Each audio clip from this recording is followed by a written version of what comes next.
All right, today we're tearing into the CrowdStrike 2025 Global Threat Report. And let me tell you, the big takeaway is a game changer.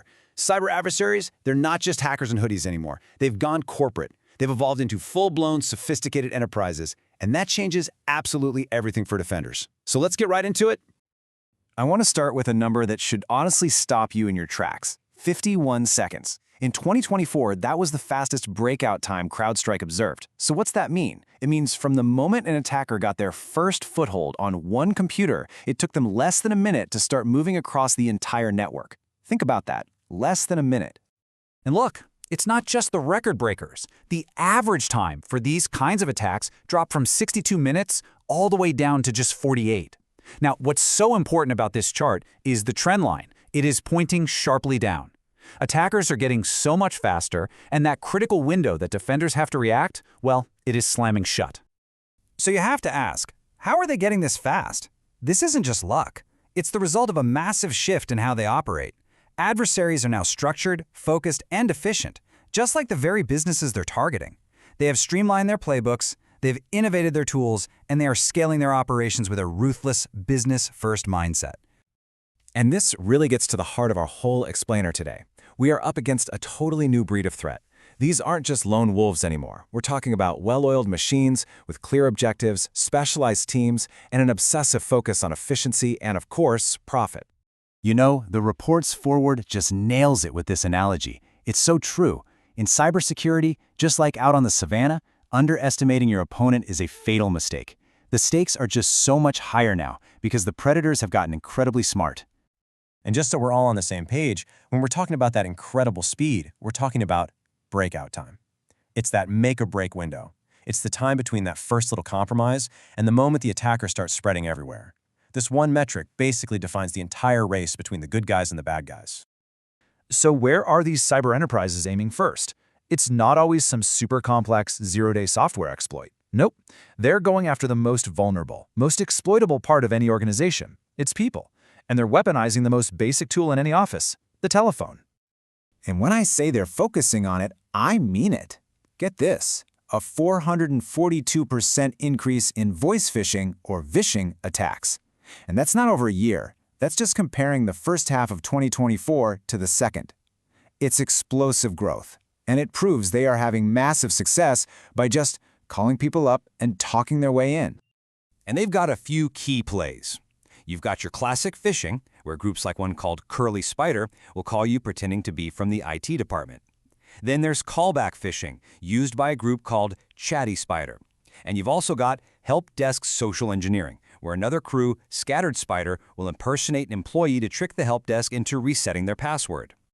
Okay, to really see how shockingly fast this is, let's walk through a real-life attack by that group, Curly Spider. This is where the threat gets very, very real. All right, check out this timeline. The psychology here is just brilliant in a terrifying way. First, they hit the victim's inbox with a spam bomb, total chaos and confusion. Then the phone rings. It's them, posing as IT support, offering to help with the very problem they just created. The victim, totally overwhelmed, is ready to trust anyone. Now get this, in just 6 seconds, they talk the user into installing a remote access tool, giving them total control. In the next 6 seconds, they're downloading their malware. And then they create a permanent backdoor. The entire hack, from the phone call to owning the machine, is over before the victim has even hung up the phone. So if that's not enough, like any modern business trying to get an edge, these adversaries are all in on the biggest technology trend going, artificial intelligence. For them, AI is an incredible force multiplier. It lets them work at a scale, a pace, and with an effectiveness that was just unimaginable before. And they are using generative AI for everything. It helps them cook up unbelievably convincing fake profiles for social engineering. It's being used to create deepfake audio and video for massive fraud schemes. They're even using it to help them write the malicious code they use in their attacks. And you know what? The results are undeniable. In a recent test, phishing emails written by an AI large language model got a 54% click-through rate. Compare that to just 12% for the ones written by actual humans. So the takeaway here is pretty stark. AI is already a better con artist than most people are. A wild example of this is the North Korean group Famous Cholima. They basically operate like a shady global recruiting firm. They use Gen AI to build these incredibly realistic but totally fake job candidate profiles to get their operatives hired inside tech companies. And their main goal? To generate cash for the regime. This is what a state-sponsored cyber enterprise looks like. Okay, so where is all this playing out? What are the new battlegrounds? The report makes it very clear. The fight has moved. The new frontier is the cloud and all those software-as-a-service apps that every single business depends on. And you might be surprised by how they're getting in. It's not always some fancy hack. A staggering 35% of cloud breaches were caused by attackers simply using legitimate, valid accounts they had already stolen. They're not kicking down the door, they're stealing the keys and just walking right in. And once they have those keys, they follow a very clear playbook. You can see the flow here. They use that initial login to get to the cloud's control plane. That's kind of like the master dashboard for everything.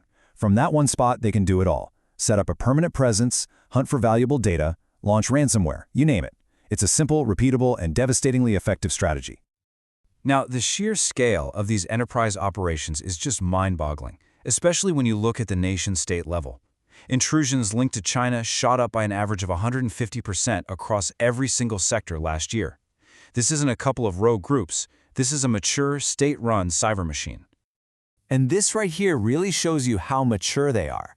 They are deploying specialized units for specific missions. So you've got Vault Panda, whose entire job is to hit the financial sector, and you've got Operator Panda, who focuses on telecommunications.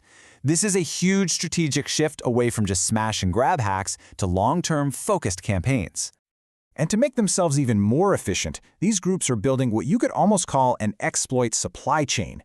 They use a tactic called exploit chaining. They'll take two separate, maybe minor vulnerabilities, like one that lets them bypass a login and another that lets them get more permissions, and they chain them together to create one super powerful attack that gives them full remote code execution. That's the jackpot.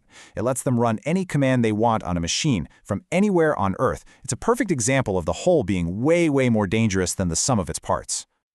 So, after all that, the big question is, when you're facing an adversary that thinks and acts like a business, how on earth do you respond? Well, the answer is you have to become an enterprise-grade defense. You absolutely have to fight fire with fire. The report lays out 5 key pillars for this strategy. 1. Secure your identities, because that's how they're getting in. 2. Get rid of your visibility gaps. You can't stop what you can't see. 3. Defend the cloud like the critical infrastructure it is. 4. Prioritize which vulnerabilities to fix based on what the adversaries are actually using. And finally, number 5, know your adversary. Use intelligence to figure out who's coming after you and how, so you can prepare. And that really brings us to the final critical question that hangs over all of this. The trend is crystal clear. Attackers are going to keep getting faster, more organized, and more efficient. The ultimate challenge for every single organization is, can your defenses evolve and accelerate at that same pace? The race is on.